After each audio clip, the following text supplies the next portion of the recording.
right? So how do I change and validate the experience of the partner who's being manipulated? Because I've got two people in this room. And so I have got to find a way to sort of direct the person that's doing the gaslighting behavior, but I've also got to acknowledge for the person who's being manipulated, because by the time that they come to see me, they are seriously questioning their abilities to be a good partner. And I have got to call that out in the room that, like, you have, the both of you created a pattern, right? And it's starting to impact our self-esteem. It's making one of us feel like we're going crazy, and the other of us is feeling like we're a jerk and we're being controlling. Right. But I've got to, in a loving way, challenge the person who's taking responsibility for the problems in their relationship to understand you are not responsible for how your partner chooses to respond to you, that your partner can do things in a different way. And I know that probably it feels like you're doing something loving by taking responsibility, but it's actually not serving you.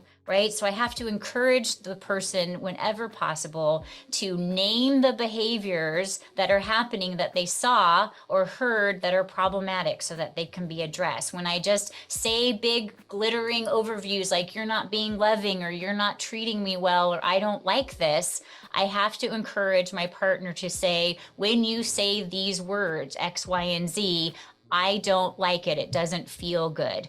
What would I like you to do differently? So we want to start addressing the behaviors that we heard or the words that we heard so we get out of these big umbrella terms that we're using with each other in a couple's relationship. Right? I also want to continue to support the person who's being gaslit.